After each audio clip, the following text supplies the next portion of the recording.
Good morning, everyone. Dr. Vicky here, speaking to you from the Seeds of Transformation Healing Center. Welcome to September. It is September 1st, 2024. It is a Sunday, and the moon is in Leo. Wow, where do we start? Well, first of all, we start with a new vibration. We are in the 9th month of the year, in an 8 universal year. And when you add those two things together, we get a 17. And if we add 1 and 7 together, we get an 8. So we are in a 17-8 vibration now for this month. And in the tarot, it is the Star card. It is the Star card associated with the sign of Aquarius. And you might say, oh, Aquarius, yes, Pluto's in Aquarius. Well, yes, it is at this very moment. Pluto is in Aquarius. But at 8:10 tonight, Pluto moves back into Capricorn for its last little foray in the sign of the Sea Goat. It will be there until the 20th of November. Happy birthday, Joe Biden. And then it moves into Aquarius for good. And we also have earlier than that today, at 11:18 this morning here on the east coast of the U.S., Uranus stationing retrograde. Now, these outer planets take a long time to station, about 7 days. And so it's pretty much been sitting there. And of course, I've said this before and I will say it again. Planets do not move backwards.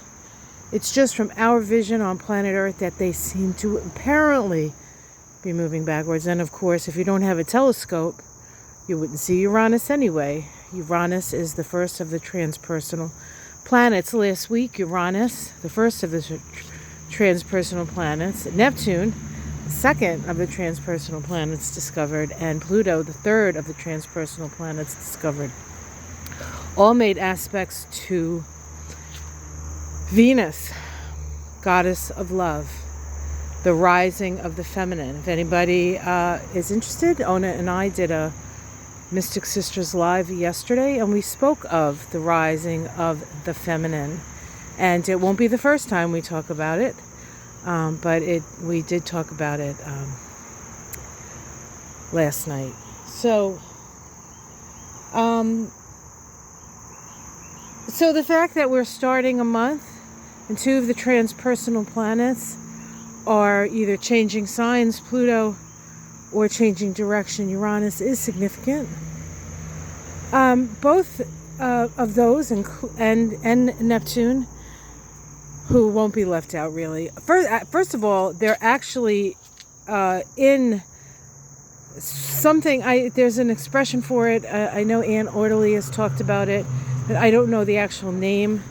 It's like a mini grand trine, but it's not really a grand trine because we have Uranus and Pluto in a trine to each other and sextiling the third transpersonal planet. That is significant when they sort of all align like that, because it is an opportunity to evolve. And all those alignments are pretty nice alignments. Sextiles and trines are opportunities to shift, opportunities to evolve. Instead of, getting drugged by your feet with your head going through the mud, which is how evolution will sometimes do it.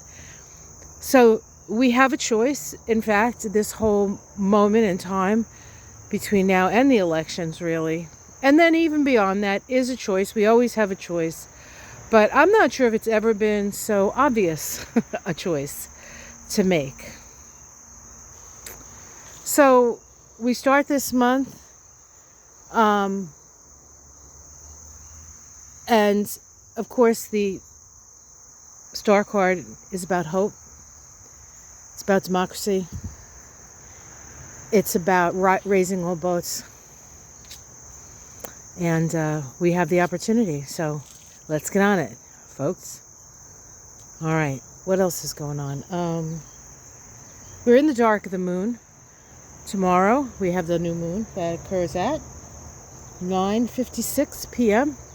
on the east coast of the U.S., 8:56 Central, 9:56 Mountain, and 6:56 Pacific, and then, I'm sorry, Hawaii. I always get it wrong, so I'm not going to say it. So earlier than that for you guys. New moon's in Virgo is about perfecting, taking action that's discerning, helpful, and step by step. That's story, morning glories. All right. We have a kind of muggy morning here, and we have a couple of flowers. We have Gretchen's rose finally opened up, the one that's sort of sitting sideways, but still beautiful and smelling heavenly. And the yellow rose from yesterday, Michael's mother's rose, has completely opened, smelling heavenly. And those red flowers back there are part of the canis. And the fig tree back there has a fig on it, although I don't know if it'll grow, will take long enough for it to actually grow. I mean, make it into a real fig. But I don't know if you can see a little circle there. That's Fig. That's Figalo with her first fig. Yes. Oh, and of course, that's the story, morning glories. Did you hear that bark? You know who that is? That's Duke. Dookie. Such a good boy. All right. Have yourself a great day. Have yourself a great Sunday. Have a great long weekend. Tomorrow is Labor Day. Vote Democrat if you want Labor Day to mean anything. All right, guys. Take care. Ooh, look at this. Little bee. Okay, we'll get some nature photography going here. Here's the little bee. Come on, little bee. Oh, you little bee. Whoa. Getting dizzy yet? There he is. See his little bum? Here you are, little bee. It's like I love roses. Me too, bee. Me too. All right. Take care, everyone. The astrology and Kabbalah, the numerology and Kabbalah of September will be out a little later today, as will the first week of September. It's kind of starting off with a bang, and it pretty much continues the whole week. All right, take care. Namaste.